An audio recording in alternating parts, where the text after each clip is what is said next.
7월 9일 새벽 예배 말씀 함께 보시겠습니다. 오늘 함께 은혜 나누실 말씀은 누가복음 7장, 누가복음 23장 13절부터 25절까지 말씀입니다. 누가복음 23장 13절부터 25절까지 봉독하시겠습니다. 빌라도가 대제사장들과 관리들과 백성을 불러 모으고 이르되 너희가 이 사람이 백성을 미혹하는 자라 하여 내게 끌고 왔도다. 보라, 내가 너희 앞에서 신문하였으되 너희가 고발하는 일에 대하여 이 사람에게서 죄를 찾지 못하였고 헤롯이 또한 그렇게 하여 그를 우리에게 도로 보내었도다. 보라, 그가 행하는 일에는 죽일 일이 없느니라. 그러므로 때려서 놓겠노라. 무리가 일제히 소리질러 이르되 이 사람을 없이하고 바라바를 우리에게 놓아 주소서 하니 이 바라바는 성중에서 일어난 밀란과 살인으로 말미암아 옥에 갇힌 자르라. 빌라도는 예수를 놓고자 하여 다시 그들에게 말하되 그들은 소리질러 이르되 그를 십자가에 못 박게 하소서, 십자가에 못 박게 하소서 하는지라. 빌라도가 세 번째 말하되 이 사람이 무슨 악한 일을 하였느냐. 나는 그에게서 죽일 죄를 찾지 못하였나니 때려서 놓으리라 하니 그들이 큰 소리로 재촉하여 십자가에 못 박기를 구하니 그들의 소리가 이긴지라. 이에 빌라도가 그들이 구하는 대로 하기를 엄노하고 그들이 요구하는 자 곧 일랑과 살인으로 말미암아 옥에 갇힌 자를 놓아주고 예수는 넘겨주어 그들의 뜻대로 하게 하니라. 아멘. 빌라도는 처음부터 예수님의 무죄를 확신하고 있었습니다. 그러나 예수님을 처벌하기를 강력히 요구하는 사내들인의 그 압박을 무시하고 지나갈 수가 없었습니다. 빌라도는 예수님이 갈릴리 출신이라는 사실을 알게 되었을 때 즉시 갈릴리 지역을 담당하는 분봉왕 헤롯 안디바가 예루살렘에 있는 것을 알고 그에게로 보냈습니다. 예수님에 대한 판결의 책임을 헤롯에게 떠넘기려고 했던 것입니다. 아마 헤롯이 예수님을 죄인으로 판결했다면 빌라도 또한 그 판결을 따랐을지도 모르겠습니다. 그러면 자신이 책임을 질 이유가 없기 때문입니다. 그러나 어찌되었든지 간에 헤롯은 아무런 결정을 하지 않은 채 빌라도에게 다시 예수님을 보냈습니다. 또다시 빌라도에게로 공이 넘어온 것입니다. 이제 어떤 식으로든 결정을 내려야 합니다. 빌라도는 헤롯이 아무런 결정을 하지 않고 예수님을 그냥 돌려보낸 것을 나름대로 이용하여 예수님을 석방시키려고 합니다. 13절에서 16절 한번 다시 한번 읽겠습니다. 빌라도가 대제사장들과 관리들과 백성을 불러 모으고 이르되 너희가 이 사람이 백성을 미혹하는 자라 하여 내게 끌고 왔도다. 보라, 내가 너희 앞에서 신문하였으되 너희가 고발하는 일에 대하여 이 사람에게서 죄를 찾지 못하였고 헤롯이 또한 그렇게 하여 그를 우리에게 도로 보내었도다. 보라, 그가 행한 일에는 죽일 일이 없느니라. 그러므로 때려서 놓겠노라. 로마 사람인 빌라도보다 유대인에게 대하여 더 잘 알 수 있는 헤롯도 정치적이든 아니든 간에 정죄하지 못하고 예수님을 돌려보냈지 않았냐라고 하면서 빌라도는 그것을 구실삼아 예수님을 때려서 놓아 보내주겠다라고 했던 것입니다. 마가복음에서 보면 십자가에 못 박도록 내어주기 전에 예수님에 대한 처벌의 한 부분으로 채찍질을 한 것으로 보입니다. 그렇게 기록되어 있습니다. 패션 오브 크라이스트 영화에 보면 예수님이 십자가를 지기 위해 끌려가시기 전에 그 빌라도의 관정에서 처절하게 매질을 당하는 그런 장면이 묘사되어 있습니다. 그런데 누가복음에서는 십자가에 못 박히도록 내어주는 대신에 채찍질을 하고 석방하겠다고 빌라도가 하는 말만 기록되어 있습니다. 이것은 양심이 정언하는 정의와 사내들인의 압력을 무마해야 하는 현실 사이에 갈등하고 있는 빌라도의 그 나름대로 고육지책이다 이렇게 볼 수 있습니다. 그러나 그렇게 우유부단하게 헤매고 있는 이 빌라도의 그 결정은 더욱 문제를 복잡하게 만들었습니다. 빌라도가 정말 예수님의 무죄를 확신하였다면 그 원칙대로 예수님을 무죄 방면했으면 오히려 쉬었을지도 모르겠습니다. 예수님을 태영에 참으로써 사내들인의 요구를 잠재우려고 했던 이 빌라도의 계획은 그 뜻대로 되지 않았습니다. 계속해서 17절에서 21절을 함께 읽겠습니다. 무리가 일제히 소리질러 이르되 이 사람을 없이하고 바라바를 우리에게 놓아 주소서 하니 이 바라바는 성중에서 일어난 밀랑과 살인으로 말미암아 옥에 갇힌 자르라. 빌라도는 예수를 놓고자 하여 다시 그들에게 말하되 그들은 소리질러 이르되 그를 십자가에 못 박게 하소서 십자가에 못 박게 하소서 하는지라. 우리말 성경에는 지금 개역 성경에는 17절 없음이라고 표시되어 있는데 주석에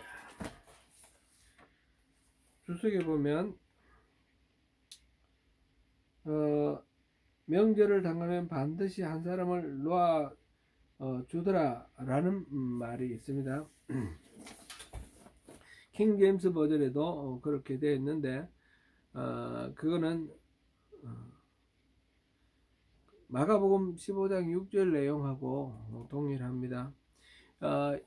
지금 이어지는 전개되는 내용에 보면 바라바를 석방해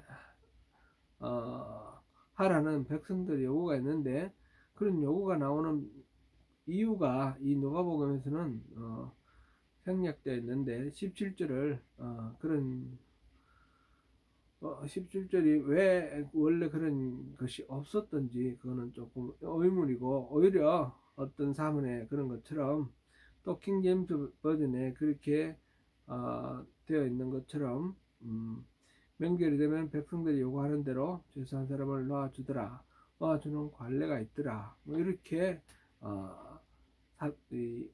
17절이 들어있는 것이 더 자연스러운 흐름이다 이런 생각이 됩니다.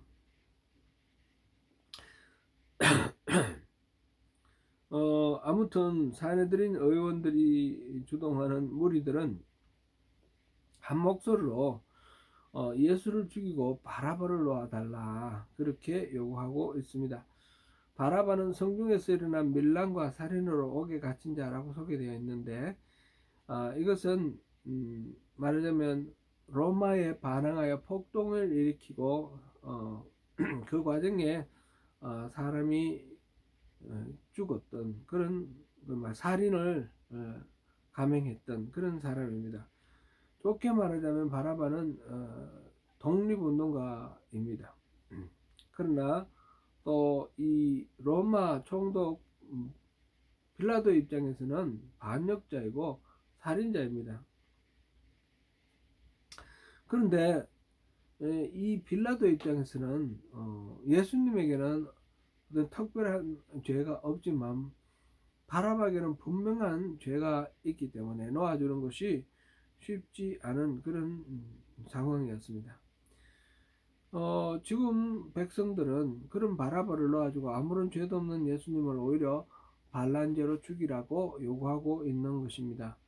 또다시 예수를 놓아주려고 하는 빌라도의 목소리는 십자가에 못 박게 하소서 십자가에 못 박게 하소서 그렇게 아우성치는 그 군중들의 소리에 잠겨서 아예 들리지도 않게 되었습니다. 이제는 예수에 대한 정죄는 물론이고 로마에 저항하던 반역자 테러리스트를 석방해달라는 요구까지 받게 된 것입니다. 이것은 처음부터 책임있게 원칙에 따라서 단호하게 일을 처리하지 않았던 빌라도가 스스로 자초한 그런 결과다 라고 볼 수 있습니다. 계속해서 22절부터 25절 함께 읽겠습니다. 빌라도가 세 번째 말하되 이 사람이 무슨 악한 일을 하였느냐 나는 그에게서 죽일 죄를 찾지 못하였나니 때려서 놓으리라 하니 그들이 큰 소리로 재촉하여 십자가에 못 박기를 구하니 그들의 소리가 이긴지라. 이에 빌라도가 그들이 구하는 대로 하기를 언도하고 그들이 요구하는 자 곧 밀란과 살인으로 말미암아 옥에 갇힌 자를 놓아주고 예수는 넘겨주어 그들의 뜻대로 하게 하니라. 빌라도는 계속해서 예수님의 무죄를 확인하면서 예수님을 석방하려고 노력했습니다. 그러나 결과는 그의 의도와는 상관없이 정반대 방향으로 흘러갔습니다. 예수님을 십자가에 못 박기를 구하는 소리가 예수님의 무죄를 주장하는 빌라도의 소리를 압도하고 이겼습니다. 결국 빌라도는 사내들인이 주동하는 유대인 군중들의 그 요구에 따라서 바라바는 석방하고 예수님은 십자가에 죽이겠다는 그들의 뜻대로 내어 주고 말았습니다. 그런데 이 대목에서 좀 납득이 쉽게 가지 않는 점이 한 가지 있습니다. 그것은 점령군의 수장, 총독 빌라도가 어떻게 해서 피정복 국가의 백성들의 그 요구에 이렇게 약하게 보이는가? 왜 총독이 이 백성들의 강요에 맥없이 이렇게 손 놓고 당하는가? 좀 의문스럽기도 합니다.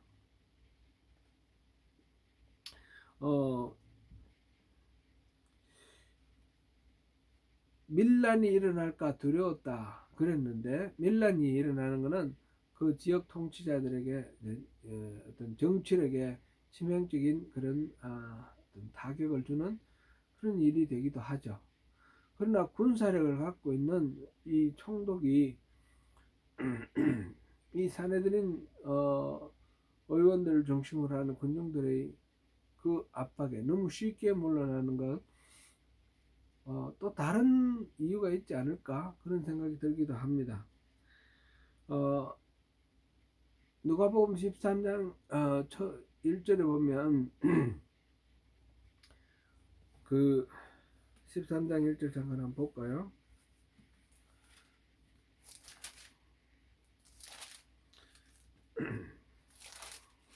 그때 마침 두어 사람이 와서 빌라도가 어떤 갈릴리 사람들의 피를 그들의 제물에 섞은 일로 예수께 아뢰니, 제자들이 이제 이 빌라도가 연루된 어떤 사건에 대해서 예수님께 이런 일, 그들의 죄에 대해서 이제 얘기하는 그런 상황이죠. 빌라도가 연루된 그 사건은 정확히는 뭐 알 수가 없으나 아마 총독으로서는 이게 로마 황제에게 알려지면 치명적인 어떤 약점이 될 수 있는 그런 사건이 아니었을까 그렇게 봅니다. 제 갈릴리 사람들을 제사 드리는 갈릴리 사람들을 죽인 이 일인데 그 일은 이제 갈릴리 사람들이 말하자면 반항을 한 거죠. 반역을 한 건데 이 빌라도가 성전에서 거두어진 성전세 일부를 그 예루살렘 수도 시설을 정비하기 위해서 이렇게 쓰도록 그렇게 결정한 데서 발단이 되었습니다. 유대인들은 그것에 대해서 적극적으로 반대하고 봉기를 일으켰습니다. 이들을 제압하는 과정에서 군인들이 과잉 폭력을 사용하여 예배를 드리러 온 갈릴리 사람을 죽이게 되었던 그런 것인데, 이 사건이 로마 당국에 보고가 되면 총독으로서 어떤 치명적인 그런 약점이 되는 그런 사건이었다고 봅니다. 물론 이 사건 한 가지뿐만은 아닐지라도 빌라도는 나중에 명예롭게 임무를 완수하지 못하고 중간에 소환되어 가는데 여러 가지 비리들, 약점들이 있었고 유대인들이 그것을 약점으로 잡고 있지 않았나. 바로 지금 사내들인 의원이 이렇게 강력하게 빌라도에게 압박할 수 있었던 근거는 이 빌라도의 약점 때문이 아니었나 이렇게 짐작할 수 있습니다. 빌라도는 나름대로 예수님의 무죄를 확신하고 석방을 위해서 노력을 했습니다. 그러나 결국 자기의 그 총독 자리를 지키기 위해서 타협을 한 것이죠. 그가 정말 바른 사람이었고 재판을 공의롭게 했다 그러면 바른 판결을 하고 거기에 따르는 정당한 결과를 또 이렇게 감당했을 것이지만 그는 그렇지 못했습니다. 그는 비겁한 사람이었고 예수님을 결국 십자가에 못 박도록 허락한 장본인이 되었고 오늘도 우리는 사도신경을 통해서 예수님께서는 본디오 빌라도에게 고난을 받으셨다라는 것을 우리가 고백함으로써 수천 년에 걸쳐서 수억 명의 그리스도인들로부터 그가 예수님을 죽인 당사자로 그렇게 지목받게 되었습니다.